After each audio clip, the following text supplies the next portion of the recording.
Hi everyone, I've been asked about doing a part of a farm tour. So as I've got a TB test coming up on Monday of next week and the following Thursday for a return, I thought maybe I'd show you some of our cattle handling facilities, which I did alter in the last couple of years to try and make it easier, and so I can manage to do it all as a one person system. So these are our two livestock buildings. They're both 30 by 60, and cattle are out in the field now, of course, but in the winter they would be in these buildings. So both sheds can be accessed through this door here. So this half of the building, as it were, and this half, both can come out this way. And then originally this wasn't concreted, but I did concrete it last year to make life a little bit easier, and I put some RSJs in, a couple of concrete panels which I removed from another shed, so I reused those. 15-foot gate on the end, and then some Armco then just to make it a little bit higher. And there is also a tank here, so this is a sort of holding area, and I use this in the winter when I need to clean out. I can bring the cattle out here temporarily and hold them here. So when there's a TB test, so there'll be two groups of animals, older and younger ones. So one group of animals can come out here. So this is the access area into the race.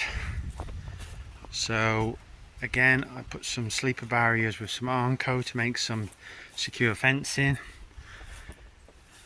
And then there is this is actually a little bit narrow, it's about 12 foot.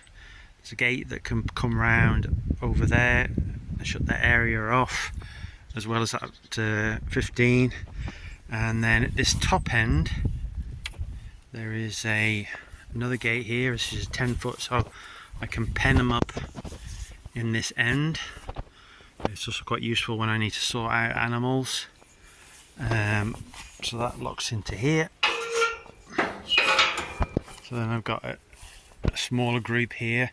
So when you're sorting them out to do the TB, you want as many as you can get fit down the race, which will be depend between about 4 and about 7, depending on the size and how cooperative they are. So so this is an end here, and then they return now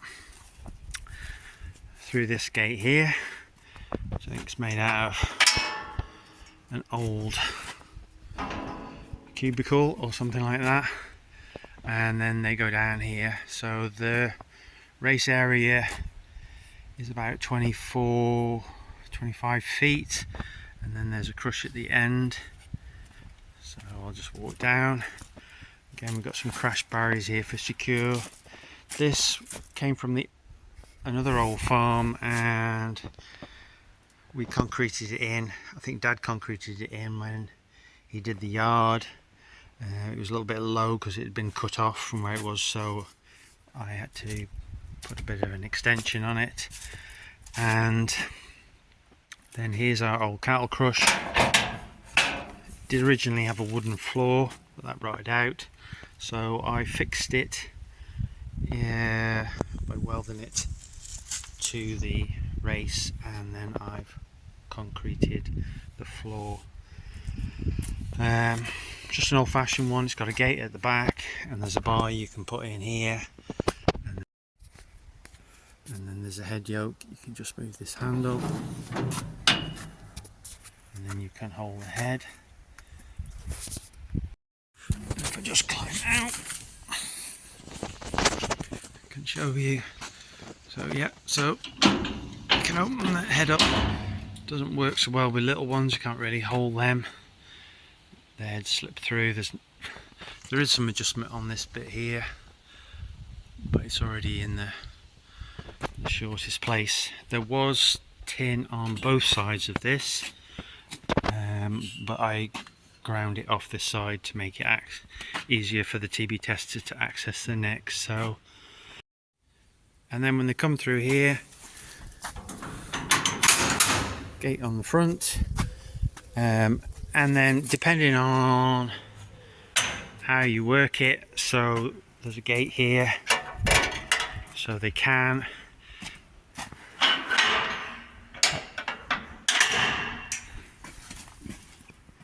this opens up to here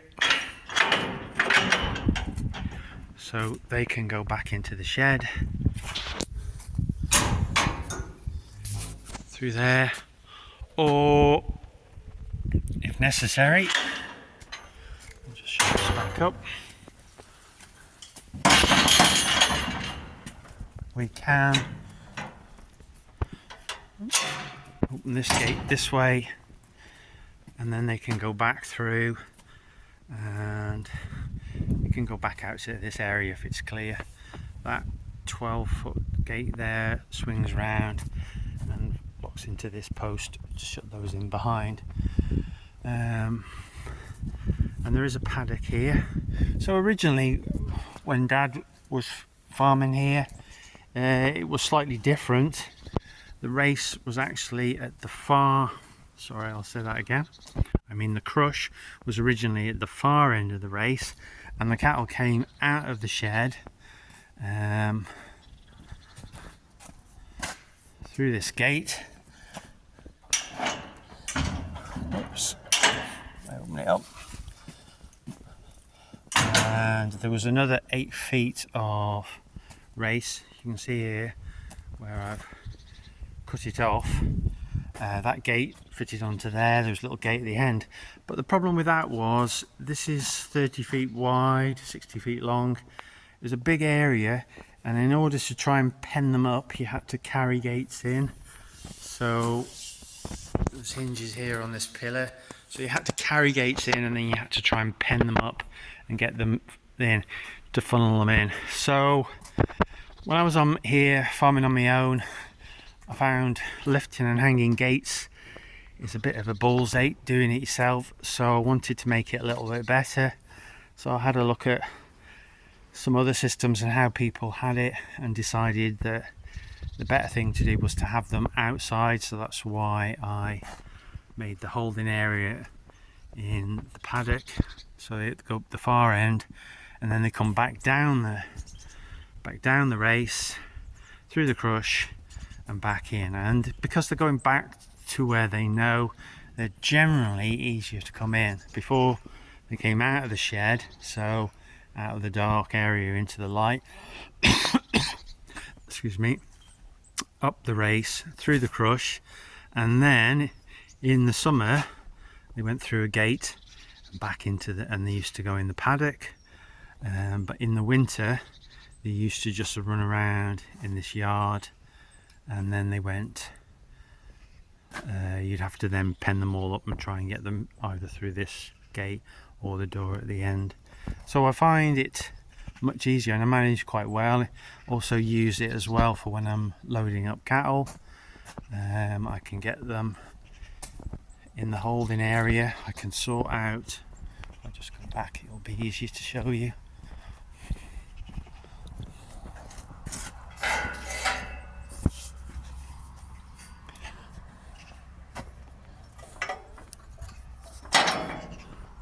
So I can get them in this holding area. I can use this gate then to separate the ones out that I want. This is paddock area. It's got too much grass in it at the moment. I might have to let them in there and eat that off. Yeah, so I can use this area to sort them out, and then I can hold them in there, get the trailer or lorry backed up to here, back up to this post, and have a bit of a chain around this gate to this corner, so he backs up there, and then I can then bring the cattle and up and load them this way, and it works quite well. It works quite well, pleasantly surprised. There's a little bit of a wicket here, which if you're trying to get them in there down the race, you can pull it round just to narrow it up a bit. Just put that round so you can narrow it around here to help get them in. So yeah, generally it's quite well. Usually I can manage on my own with the vet to do the TB testing. Obviously we're sending cattle off, I don't transport them myself. Normally when they get large, somebody comes and collects them, so we usually manage up to load them up without any trouble. So yeah, so this gate's here is just a spare one. I'm not using that at the moment. So yeah, that's our cattle handling facilities. Nothing fancy, nothing expensive. Used to feel sleepers, did buy the crash barriers, you can pick them up.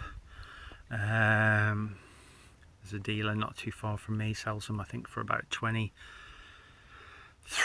each. And then I just use some coach bolts to hold them onto the sleepers, and some nuts and bolts that hold them together. The gates, I kind of just repurposed a lot of what we had using around. I think I bought a 10-foot for there, which I needed because I didn't have a 10-foot. Everything else pretty much reused. I think this is another 10-foot here. You just got to try and find the right sort of gates, because some gates, field gates, tend to be a bit thin, a bit flimsy, not really suitable. You push on them, so this is more like a field gate here. You can see the size of the tube isn't very strong and it'll bend, whereas if you get a what's called a yard gate, you get a much thicker, stronger tube, which is what you want. You want yard gates for cattle handling and not field gates really. Anyway, I'm starting to waffle on, so it's time for me to end the video. Thanks very much for watching, guys. Hope that might give you a little bit of an insight of how I manage. It's just me generally, so you've got to have things easy. Anyway, thanks very much for watching. If you enjoy the videos, I try and do them regularly, so think about liking and subscribing, and I'll see you in the next one. Bye.